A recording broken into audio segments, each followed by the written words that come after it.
Bueno, y hablamos de la adolescencia, qué momento que a los adultos en general se nos complica y mucho. Ser padres de adolescentes no es tarea fácil, en algunos casos es más difícil para los propios hijos que no solamente son adolescentes, sino que tienen que aguantar a los padres que no saben coexistir con este proceso de la vida, ¿no? Yo lo planteo para los dos lados, pues si no pareciera que es muy injusto. Siempre somos los adultos los que nos estamos quejando de cómo convivir o cómo hacer para enfrentar al adolescente, cuando por ahí el concepto no sería enfrentarlo, sino acompañarlo, estar, disfrutar, compartir y divertirnos también de aquello que les está pasando. Está con nosotros la licenciada Claudia Messing, que siempre nos ayuda a nutrirnos y a abrir la cabeza y a pensar en este sentido por ahí de una manera diferente a la que naturalmente se produce. ¿Cómo te va, Claudia? Bienvenida.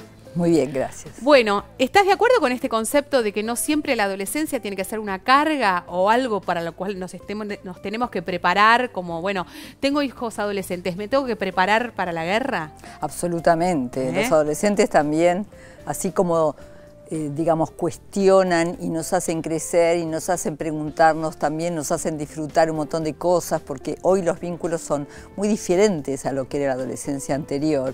Vos pensás que la adolescencia anterior, el adolescente tenía que confrontar contra un modelo autoritario y represivo al cual tenía que vencer. Y ahora es totalmente distinta de la adolescencia. Exacto. Estamos hablando Antes teníamos que encontrar nuestro propio camino diferente al que estaba impuesto, supuestamente. Absolutamente. Y ahora tenemos vínculos mucho más cercanos con padres que se comparten un montón de cosas, de gustos, de música, de ropa, o sea, la situación es realmente totalmente diferente. Ahora bien, como toda diferencia, también trae sus nuevas complicaciones, porque si bien los vínculos son cercanos, amorosos, demostrativos y compañeros, también cómo hace el adolescente hoy para diferenciarse en vínculos tan cercanos. Este es el gran tema. A ver, vos recién planteaste el tema de que antes la adolescencia era de alguna manera romper con el camino impuesto, ¿no? Exacto. Y ahora a mí me da la sensación de que la problemática es que hay tantos caminos alternativos que es muy difícil elegir, como que la oferta o las posibilidades son muchas, entonces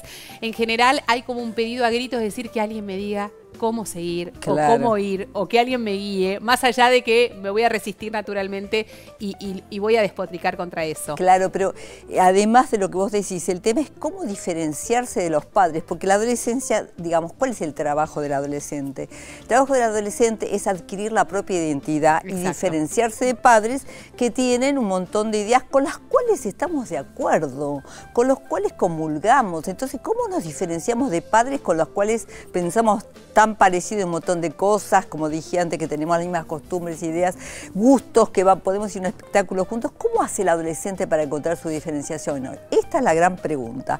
Por eso muchos adolescentes, cuanto más cercano es el vínculo y más simétrico, el adolescente tiene que recurrir a algo que se llama desconexión emocional. Ustedes saben lo que es la desconexión emocional. Es el chico que está en su mundo aislado, con cara de aburrido, desconectado o conectado a los jueguitos electrónicos todo el día o a Facebook o a sus aparatos. Esa es la mayor problemática que tenemos hoy en la adolescencia. El problema es que el adolescente necesita desconectarse de los padres para encontrar su propia individualidad. El problema es que si eso se consolida y se convierte en un estado permanente, el chico después se va a aislar, no solamente de los padres, después se aísla del estudio, del mundo de la afuera, de sus intereses y queda gobernado por ese estado de desconexión. Entonces no es lo mismo el chico que entra y sale, que por momentos se aísla, por momentos tiene su mundo privado, que el chico que uno ya lo ve recluido en su cuarto, más aislado, que no se comunica, que está permanentemente en la mesa con esa cara de desconexión. O sea, hay que prestar atención. Con esa cara de traste, que le identificamos perfectamente, ¿no? Esa cara de decir, no quiero estar acá, ¿cuándo termina esto? Esto es algo que me imponen, tengo que comer con mi familia, tengo que comer con mis hermanos, tengo que escuchar la conversación que me aburre, tengo que obedecer ciertas pautas de conducta que no tengo ganas. Claro. En realidad, ¿qué es lo que tiene ganas? ¿Qué es lo que le pasa? ¿Qué es lo que para nosotros poder entender y si es necesario entender o simplemente él se la tiene que aguantar y tiene que efectivamente pasar por este proceso por más de que no quiera? Mira, que va a tener que pasar por este proceso, no hay duda, porque la adolescencia es una etapa de tanto cambio hormonal, de tanto cuestionamiento de la identidad, que es lógico que el chico pase por estos y que los padres tengan que acompañar estas situaciones y que no hay más remedio, digamos, que esto sea así. Pero hay ciertas pautas que yo quisiera dar o quisiera transmitir para que este proceso sea lo más constructivo posible, lo más... para eso hay que entender... voy a continuar un poquitito con lo que te decía antes. No solamente los vínculos son más simétricos, sino que los chicos hoy, como tienen esto que yo vengo hablando, simetría desde que son chicos, del niño con el adulto, están ubicados en un lugar de paridad con el adulto desde que nacen. Imagínate la adolescencia, total. Piensan absolutamente que su criterio es absolutamente válido y el tuyo está equivocado. Entonces, pero hay otra cosa más que pasa, que yo quiero insistir en esto, que es que el adolescente te copia, los niños copian al adulto desde que son muy pequeños, y el adolescente lo sigue haciendo, pero no se termina de separar, no se termina de individuar. Cuenta con los padres como un brazo ejecutor, como si fuesen una parte de ellos mismos. Entonces, el adolescente siempre está esperando que uno le dé el gusto, que le confirme lo que uno quiere. Por eso se ofenden tanto y se enojan tanto cuando no encuentra la correspondencia exacta con lo que están pensando. Y más aún, lo pueden entender como falta de cariño. Cuando un adolescente se enoja mucho porque uno no le da el gusto, depende cómo haya sido la construcción de la comunicación previa, naturalmente se lastiman, se sienten desconocidos, desvalorizados y además no queridos. Incluso hay chicos que se sienten no queridos frente a la negativa de los padres. Entonces es muy importante que los padres entiendan este funcionamiento del espejo que espera el adolescente, por más que haya dejado la infancia. El adolescente se puede retirar todo lo que quiere y hacer su vida. Ahora, cuando está hablando con vos y quiere algo de vos, quiere que lo confirmes, no quiere que le digas una cosa distinta. Ahí se da el problema. Entonces entra y sale, pero vos siempre tenés que estar disponible. Y cuando no lo estás, ahí viene la ofensa, la mortificación, el enojo. A ver, y te voy a poner un ejemplo concreto. A ver. Uno tiende o intenta, como padre de adolescente, generar ese espacio de diálogo, ¿no? Frente a la negativa, frente a que no estoy de acuerdo, mirá, esta propuesta que me haces, la verdad es que no me gusta demasiado. Y terminamos, o por lo menos, no sé, es un ejemplo que doy, intentando darle una explicación lógica a ese adolescente sobre aquello que nosotros pensamos. No nos quedamos conformes con decir no, punto. No estoy de acuerdo con esta situación, no la haces. Si no es, mirá, ¿te parece? ¿Por qué no lo hablamos? Esto puede provocarte tal cosa, esto te puede generar una situación de vulnerabilidad que no te conviene. Ya sé por qué te lo digo. Y acá hay una muletilla que los padres como que viene siempre, que es, mirá, yo te lo estoy diciendo para ayudarte, porque entiendo o puedo ver el escenario desde otro lugar y yo te prometo que esto te va a servir. ¿Esto sirve? ¿Decir eso sirve? ¿O es mejor plantear las pautas claras, esté el otro o no esté de acuerdo, y que el chico después en su propio proceso vaya descubriendo qué es lo que quiere? Mira, las pautas claras que no son fundamentadas frente al adolescente es muy difícil que te las reconozca y te las acepte. O sea, que tienen que estar claras y fundamentadas. Y fundamentadas. Lo cual no significa que nosotros nos vamos a desgastar en explicaciones inútiles cuando el otro no lo quiere escuchar. Claro. A ver, el gran arte de los adultos hoy es manejar la comunicación con el adolescente.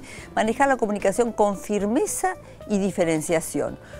La primera regla de la comunicación es que uno tiene que hablar si el otro tiene escucha. O sea, si el otro está dispuesto a escuchar, solo ahí hablar. Entonces uno tiene que plantear, mira, yo te puedo explicar por qué te planteo esto, pero quiero ver si vos tenés interés en mi respuesta. En escucharlo. En escucharlo, porque si no, mira, no te preocupes, lo hacemos así y después te explico en otro momento cómo es la situación. O sea, el arte es plantear la diferenciación entre uno y el otro con respeto, con muchísimo respeto. O sea, una de las claves para manejar la situación del adolescente hoy es tener mucha firmeza en la comunicación, pero muchísimo respeto, porque ahí es donde nos confundimos. Claro, y no caemos somos en la desvalorización, ¿no? Sonaste porque se va a agarrar de eso y va a retrucar 10 veces más con igual o más desvalorización.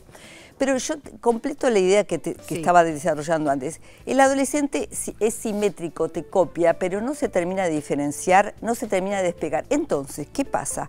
Cuando uno confronta con el adolescente y tiene una situación de conflicto y se separa, no es bueno que permanezca el adolescente mucho tiempo aislado, porque en el momento que no nos tiene disponible, en el momento que uno se enoja con ellos, el adolescente que no nos tiene incorporado, porque te copio pero no te incorporo, puede caer en una situación de vacío, de soledad. Se le refuerza la soledad que en alguna medida es propia del adolescente por su separación, se puede consolidar. Entonces lo que no tenemos que permitir como adultos es que el adolescente quede mucho tiempo enojado, aislado, lejos de nosotros, porque ahí vienen los sustitutos. Nos sustituye por todo tipo de situaciones adictivas, por el alcohol, por la velocidad, yo atiendo adolescentes que en cuanto hay un conflicto con los padres, inmediatamente recaen en el síntoma que tienen. O sea, los síntomas avanzan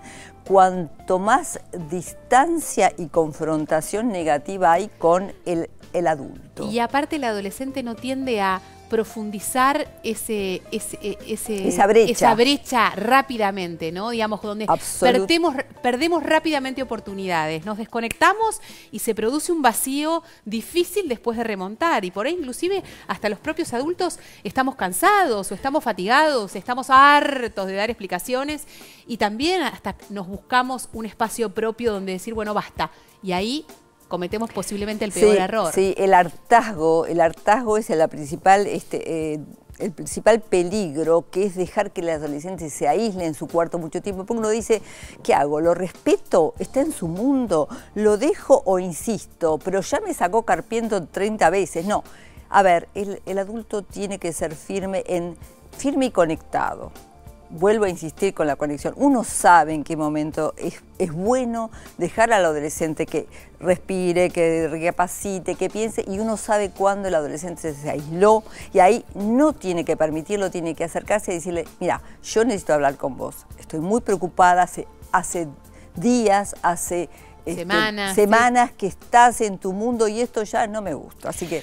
A ver, nosotros lo hablábamos con Claudia en otra oportunidad, que a mí me parece que es muy interesante, inclusive nosotros los adultos nos cuesta verlo, que es cómo hacer para generar ese espacio. Que ese espacio es mucho más fácil de lo que nosotros pensamos, ¿no? Esto de irrumpo en el cuarto, pido permiso, no invado su intimidad, pero pido permiso, digo, y no muchas veces para decir algo o para marcar una pauta o para decir que la preocupación es el estudio, las materias abajo, o que se llegó a las 6 de la mañana, o porque está consumiendo alcohol, que un amigo y una madre me comentó, sino simplemente sentarte en el sillón y decir, che, ¿cómo estás? ¿Cómo la estás pasando? ¿Estás divertido? ¿Estás aburrido? ¿Estás con un amigo? ¿Estás conectado? ¿Te gusta alguien? Para que después eso o esa oportunidad de conexión fluyan en otras situaciones, ¿no? Pero si ni siquiera se puede dar eso, o si la única conexión posible es a través de la normativa, es como que es muy difícil así. Así es, ¿no? Así es. Y además yo lo que le recomiendo a los padres de adolescentes es, en vez de preguntar tanto, describir. Es mucho más interesante decir lo que uno percibe, que hay un cambio, que hay algo que lo nota o más contento. ¿Qué está pasando? ¿No me querés compartir? Porque yo veo una situación diferente. Por ahí no la podés compartir conmigo, pero algún título, dame algún título. Claro. O sea, tener esta cosa de compinche, digamos, de ser cercano con los hijos. No amigo, pero sí cercano.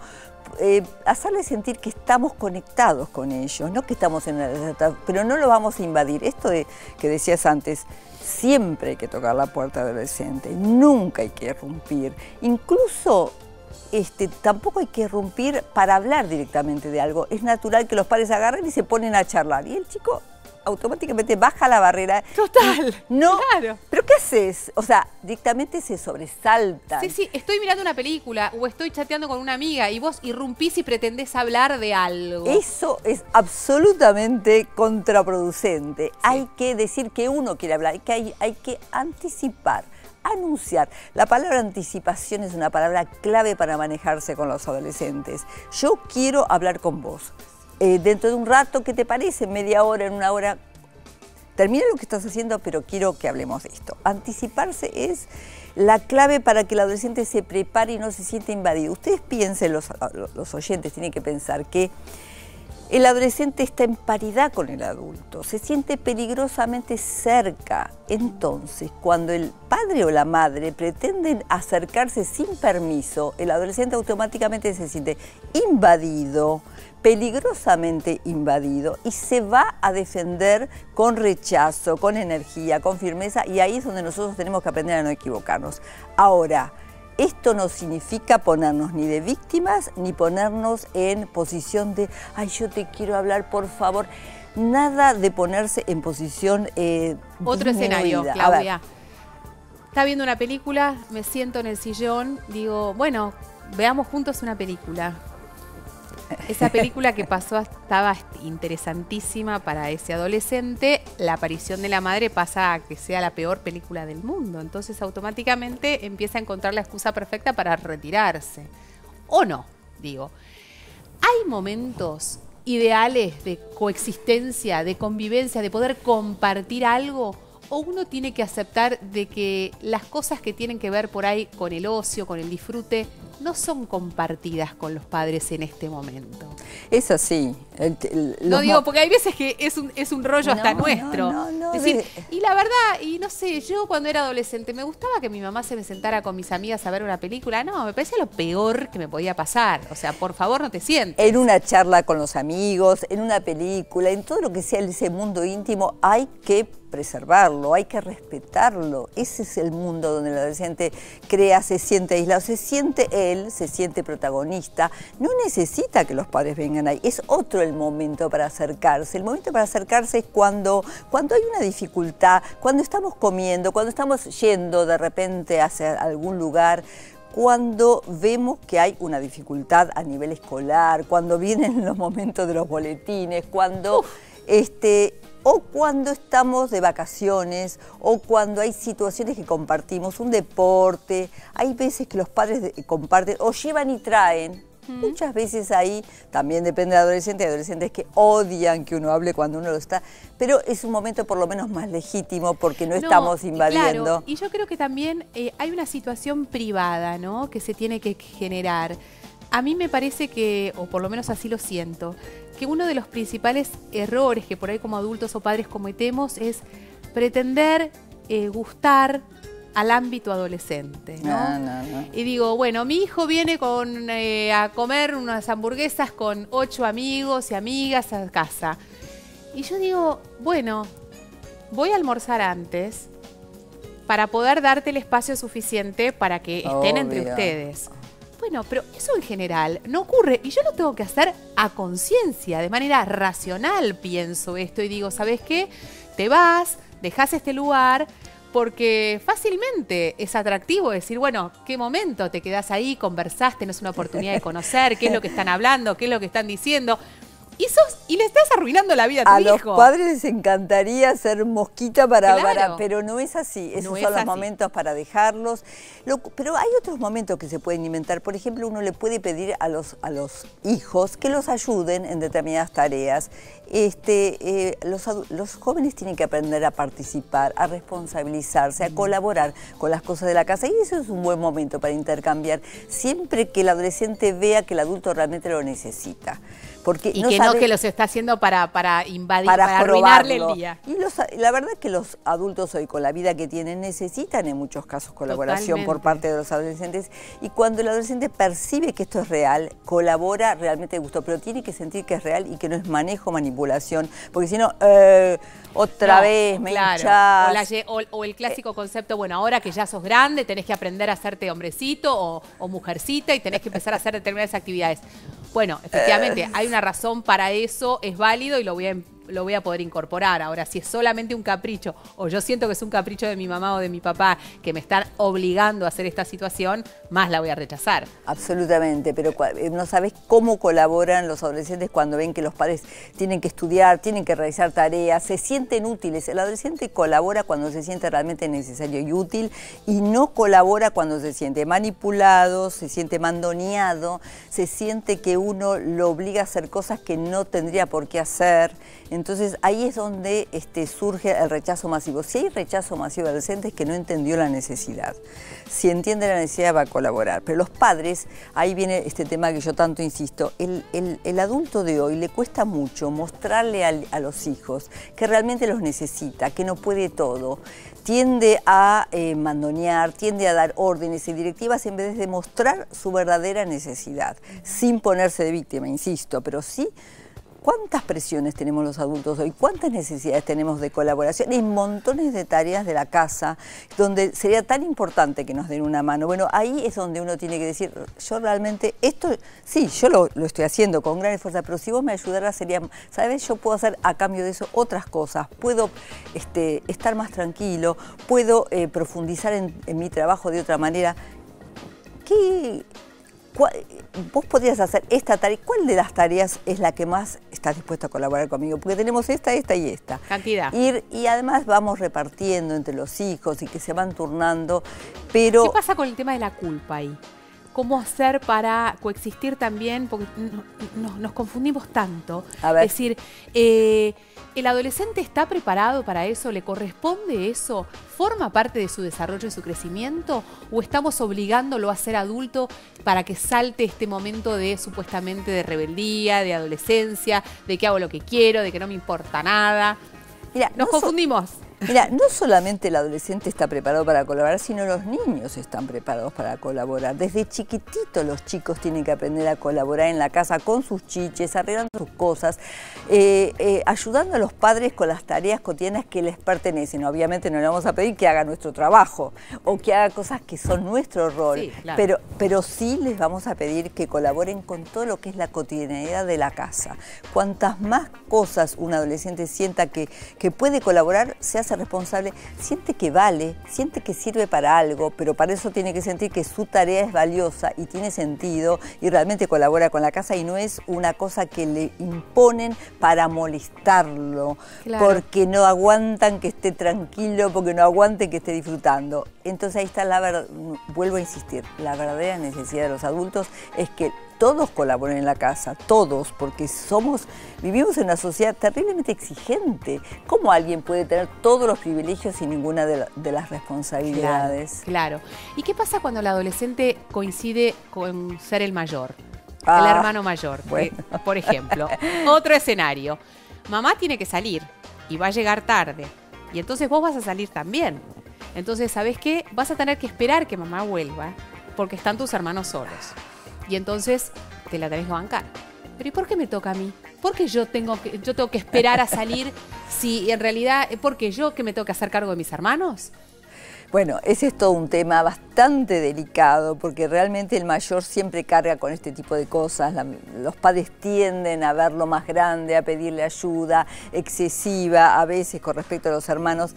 Yo diría que este es un tema que hay que realmente considerar. Por un lado, hay que explicarle que bueno, le tocó ser el mayor y además le tocó un montón de ventajas siendo el mayor, porque tuvo exclusividad en un montón de cosas y por ahí tiene cierta necesidad de retribución en otras. Pero si el adolescente empieza a sentirse agobiado o exigido, habría que buscar otra alternativa. Perfecto. Para correrlo de la situación y para no hacerse sentir que es el pobre sacrificado de la familia que entrega todo en pos del bienestar a cambio de nada. demás. Porque la posición de víctima, ojo, así como el adulto no se tiene que poner en posición de víctima, no hay que permitir que ninguno de los hijos se ponga en posición de víctima, porque ahí es donde construyen la argumentación les encanta, teatral para todo lo que sea que yo pobrecito, y eso de ninguna manera hay que aceptarlo. Muy bien, Claudia, un placer como siempre. Tenemos que